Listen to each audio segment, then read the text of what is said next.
Okay, ladies and gentlemen, I'd like to just invite Joe Petito and Jim Schmidt to share.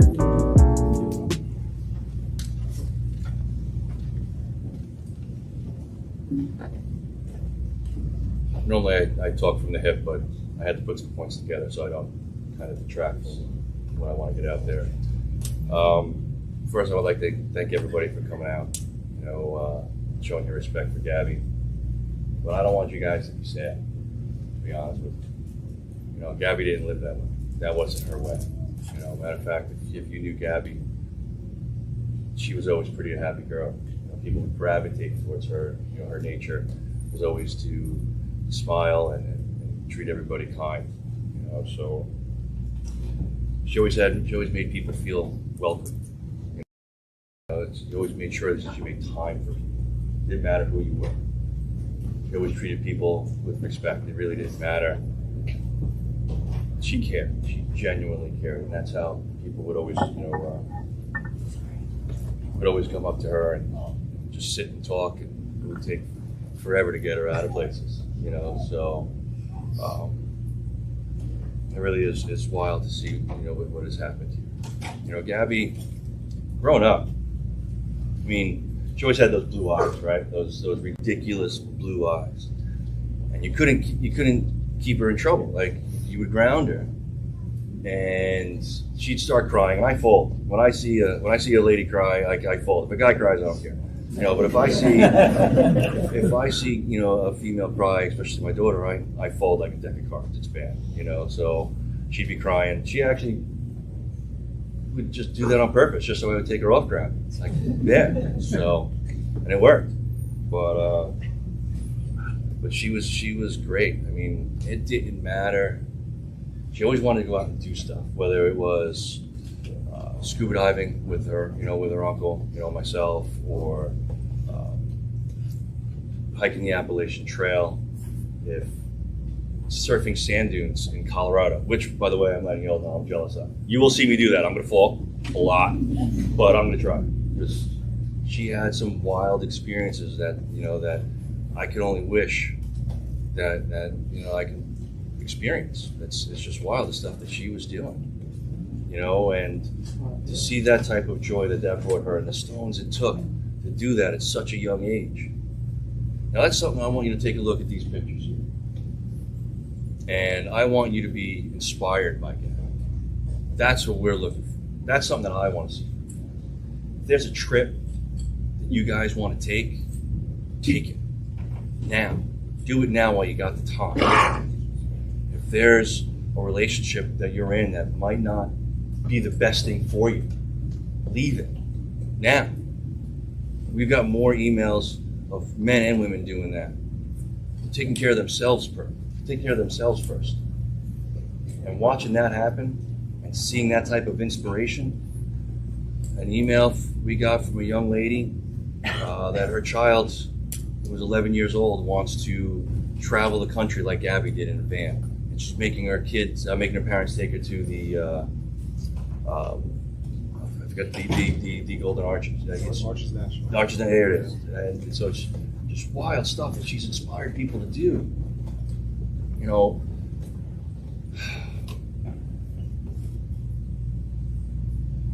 Gabby is the most amazing person I've ever met. So if you're going to leave here today, I'm asking that you guys be inspired by the way she treated people. All people. Love knows no gender. Love knows no bounds. She didn't care. She genuinely loved people. It didn't matter. So when you leave here today, be inspired by what she brought to the table. Because the entire planet knows this woman's name now. And she's inspired a lot of women and a lot of men to do what's best for them first. Put yourself first. And do it now while you have the time. I couldn't be more proud as a father. So, Jim. Best, and just to be clear, Gabby had 4 parents. They weren't step parents. She had 4 parents that genuinely loved her as if she was her own. And this man is one.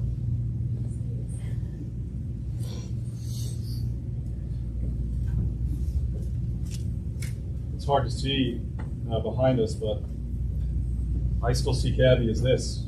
And the world sees this. But like Joe said, this is what I see. This is when I got to be blessed to know Gabby.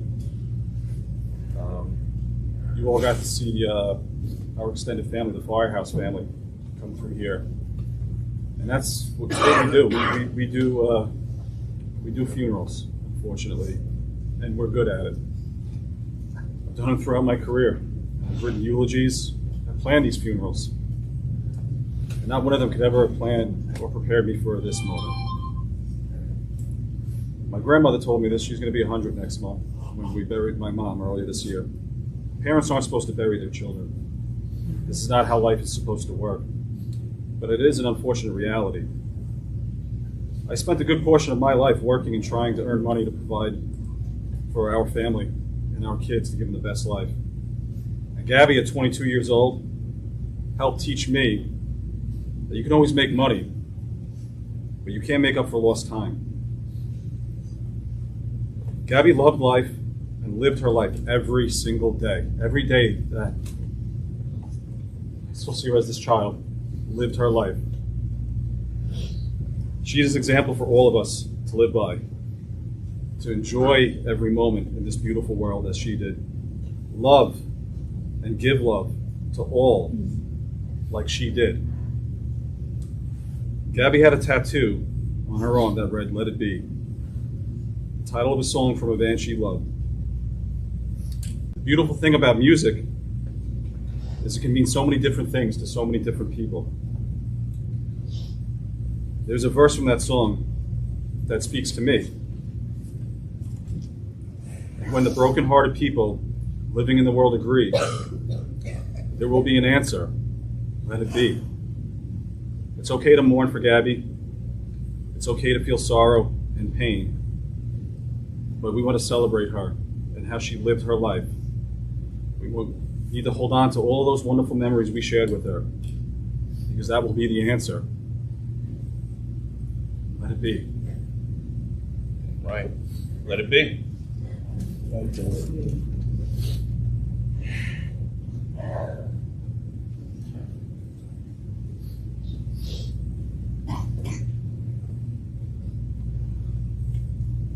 I'm never short of words, but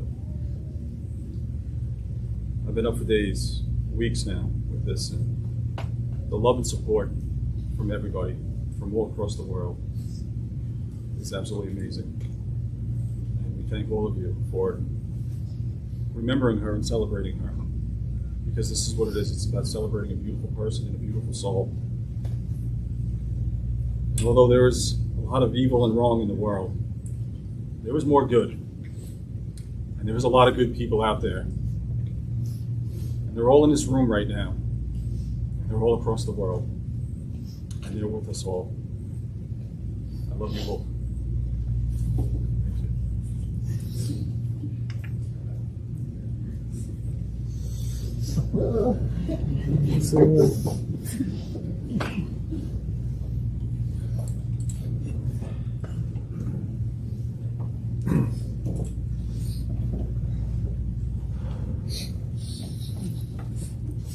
Hey, gentlemen, we thank you so much for sharing. And we just thank you for letting us get to know Gabby. What an amazing woman she was. And it's safe to say that she's touched all of us, not just here in this chapel today, but everyone across the country and in the world. And so I'd like to just share with you the poem that's on the back of her prayer card. Do not grieve for me, for I am free. I am traveling a path the Lord has taken me. Be not burdened with times of sorrow. I wish for you the sunshine of tomorrow. Perhaps my time seemed too brief. Do not lengthen it with undue grief. Lift up your hearts and share with me the memories that will always be. And we just thank you for again, letting us get to know Gabby and sharing this time with the community and letting us come together as a community to grieve her loss, but also celebrate her life. And so with that, At this time, we're going to be opening the doors to the public. We will be putting the stanchions in the front here so that there's a nice flow of people coming in. If anyone needs anything at all, our entire staff is here for you. So please don't hesitate to ask for anything that you need.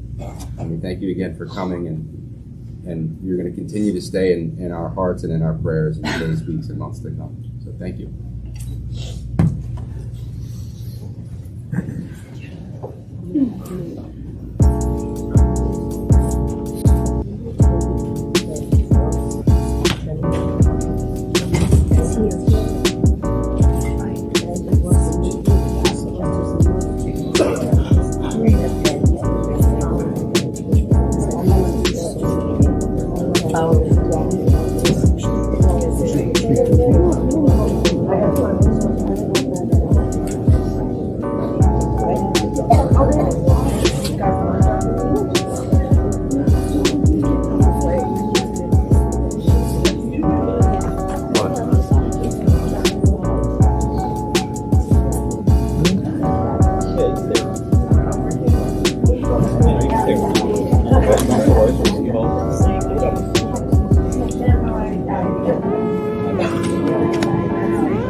I have it.